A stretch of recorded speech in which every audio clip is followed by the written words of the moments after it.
Hey guys, welcome back. I know I haven't done a video in a while, so I thought I'd give you an update. We've all been sick. I don't know if it's the stuff that they don't like us talking about on YouTube or not, or if it's just a cold or flu or something, but we've had some crazy stuff going on lately, and I had it first, and now my little boy's got it, and now my wife's getting it. So anyways, I'm finally feeling better, but it's been a week. It's been about 8-9 days of dealing with some super crappy head stuff, and just tons and tons of drainage. And I've still got the drainage going on a little bit, but at least, like, I don't feel terrible. I actually feel pretty good right now. And, which is definitely a lot better than I was 2 days ago. 2 days ago was pretty damn rough. Actually, Saturday was probably the worst. Saturday and Sunday were pretty terrible. I didn't do anything I wanted to do. Some updates. I'm still working on doing the long range, but I need some help with that, so I'm trying to get together with a buddy of mine and where we can go out there and spend a solid day hiking, because it's gonna be a lot of footwork, and I really want to see, there's an old dirt like road, logging road or something like that I don't know. I've looked at it on the Google Maps, and it may be usable, or it may not be, depending on the condition it's actually in. Haven't gotten to explore that yet, and that was my next deal that I wanted to do. Was I was wanting to explore that, because if it worked out where I'm wanting to shoot at, where I'm gonna have a friend or two, bring them out there and show them, and get them to shoot in long range, is we'll be able to drive right to where we're going to put the target, and then drive back around to where we're going to shoot from, and be able to set up and shoot, and then go and drive back around and remove the target when we're done. Because out there in the National Forest, when they told me it was okay, that I did all the research correctly and made, I'm not violating any local or federal laws that they know of when I talked to the rangers.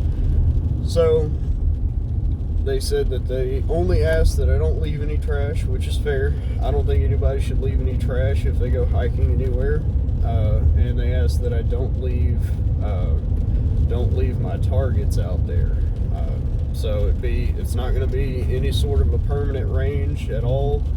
It's going to have to be set up every time I go out there. One thing too is the time of the year that I will actually be able to use it is going to be pretty short-lived, and it's going to be short-lived, and it's going to be in time, this time of the year where the weather's real crappy, where we just periodically get rain that might be ice or snow, and it's going to be cold and wet pretty much. So we might have a couple sunny days here and there, which would be ideal, but typically we're going to be shooting in at minimum is going to be overcast. So we're going to have to work around that. And what I'm looking at is, I believe I mentioned in the previous videos that the range setup on the hills, and it actually works out really well for what I want to do with it, because where I want to put the targets at are actually going to be on the front side of hills, and that way we can actually see the bullet impact. Because if you're shooting a really, really long ways and you just have a target standing up on a flat plane, if you miss it, overshoot it, or shoot under it, whether you overshoot or shoot under it would be really hard to tell if you're shooting too high or too low.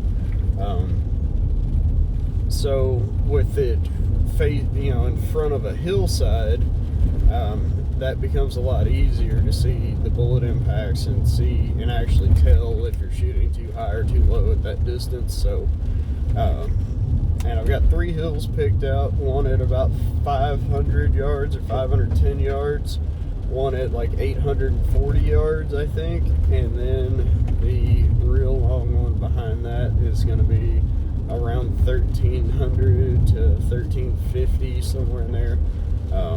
I really need to put up like an actual target out there so I'd have something to aim the rangefinder at and get an actual range on the target. And I want to do it both directions. I want to set the target up and then have a some sort of reflective thing, like a sheet of paper hanging up where we're going to actually shoot from. And I want to shoot from the target to the not shoot with the gun, but shoot it with the rangefinder from the target to the firing position. And then when I come back around to the firing position, I want to shoot going the other direction, and then check the numbers and make sure they're at least pretty close before we start dialing in our dope on our and indicating the drop on the turrets appropriately for how far we're actually shooting. So yeah, that's pretty much it. Windshield's getting a little fogged up here.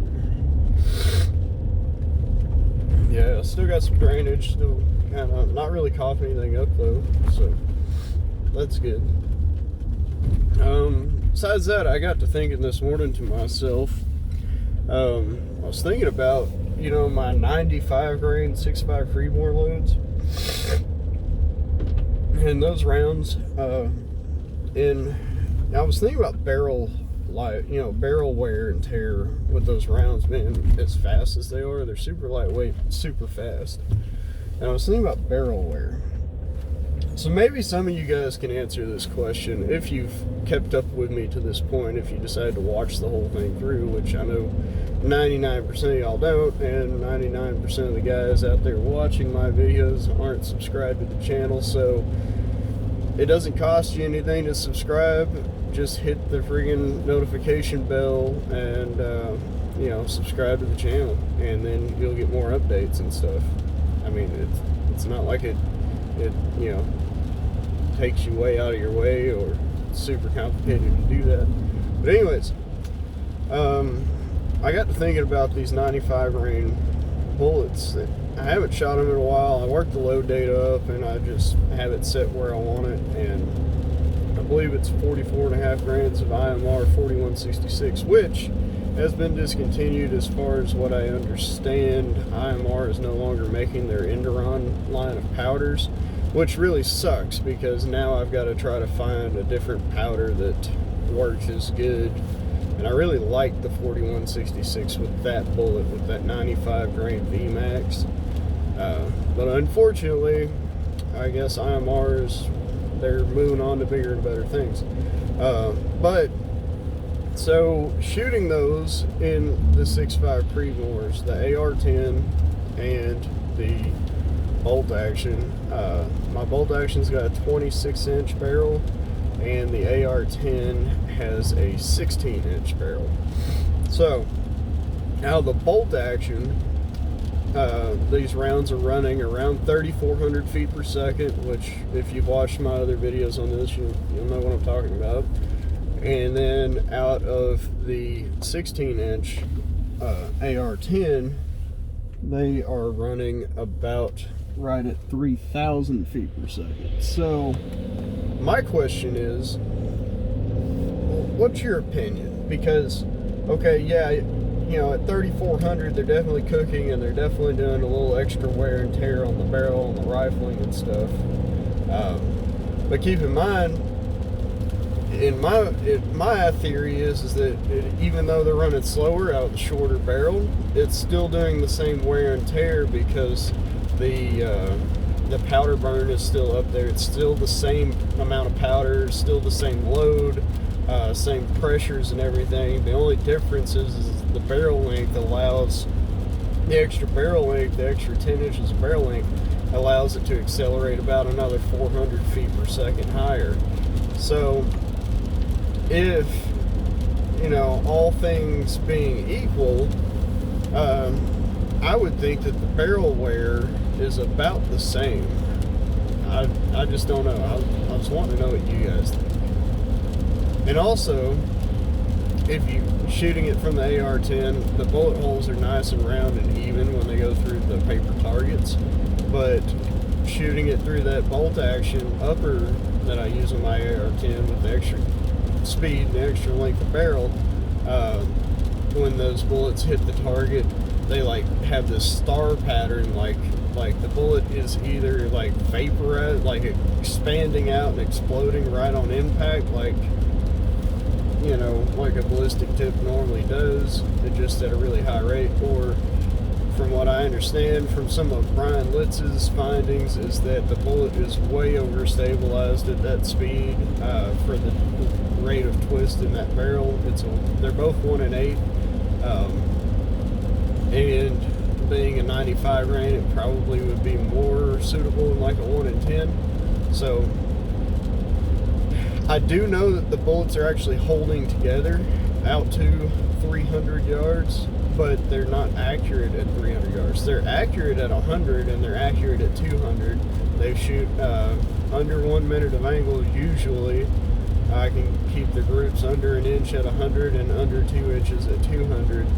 But at 300, the group opens up to like 6 inches or more, and I think that has to do with overstabilization. Because when a projectile is overstabilized from the muzzle, and then it basically is decelerating much faster than the rate of spin is slowing down. So the further the bullet gets out, its RPM actually increases, its revolution per minute actually increases as its velocity decreases.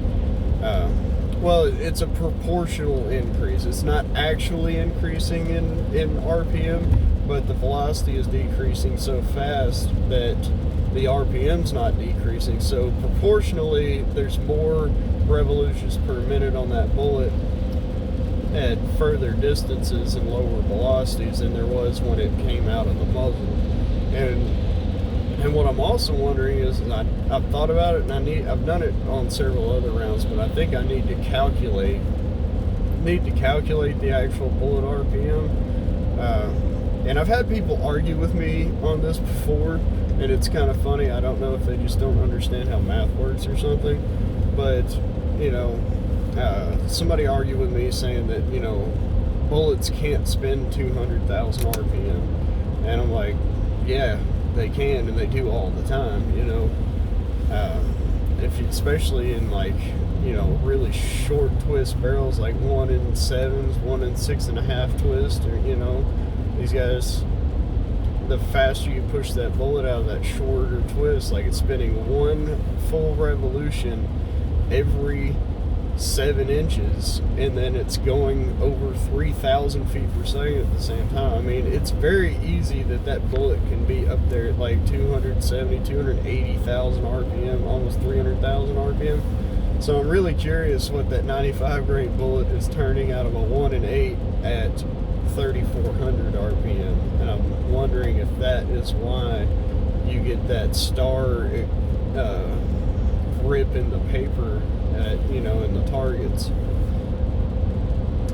And I also want to do one other thing too, is I want to actually do a penetration test on those rounds, because they are VMAX rounds. They're ballistic tips. They're designed for very rapid expansion, so I can imagine the hydrostatic shock would be just incredible on those bullets, for shooting game and stuff with, especially if I shot them out of that long barrel at close range, 200 yards or less, or 100 yards or less, and they impact with such that extra velocity. I mean, the wound channel's got to be impressive, to say the least. I don't know personally. I haven't gotten to use it actually, hunting or anything like that, and see how how it actually performs, but I do know that a 45 grain ballistic silver tip in my, in a 5.56 or 223 is extremely effective on deer at close range. So I'm betting this 95 grain running, 300 or 400 feet per second faster is going to be, even that much more effective, because it's nearly double the weight of the bullet, or actually a little over double the weight, and going the same speed. So lots more power there, I think. And that was my goal this year and this past hunting season, was to actually get to hunt and kill something with that round. Just one, I was wanting to hunt and harvest some deer this year to keep in the freezer, but I ended up not being successful in that. So, and two, I wanted to actually see how that bullet performed on a live, on an animal. And I know that some of you guys may not be hunters and stuff, and I'm not really that much of a hunter. I definitely far more enjoy just target shooting and cutting holes in paper, punching holes in paper at the range, than I do actually hunting. Hunting to me, it's kind of boring, and I don't know. It's messy, but I do love the deer meat, and I'm not the type of person that I'm going to go out there and kill for a trophy and then not use the deer meat and stuff like that. I'm just not that kind of person. I don't kill things I don't intend to eat, with the exception of bugs in my house, like if I find a spider or something. But yeah, I just wanted to give y'all an update. I know I've been kind of rambling on this for a little bit, but let me know what you think about the barrel wear on those 95 grains bullets, whether they're running 3,400 out of the long barrel or 3,000 out of the short barrel. Let me know what you think. I mean, to me, it makes sense that all things being equal, it's the same powder load and everything. The only difference is the barrel length. So the wear and tear on the shorter barrel, even though the rounds are shooting slower, is still there, because that's the only reason why it quits accelerating is once it gets to the end of the barrel, it doesn't accelerate anymore. And I was just curious about that, but I am going to do the calculation and see what the actual bullet RPM is on that. It'll just take me a little bit. There's some math involved in that, but it's got to be way up there. I'm going to say close to 300,000. I want to say close to 300,000, but maybe we'll take some bets. We'll say 285,000 RPM. I think that's what I'm going to try. That's what I'm going to go with. That's my bet. You guys can place your bets in the comments below, and we will see you next time in the next video. Thanks for watching.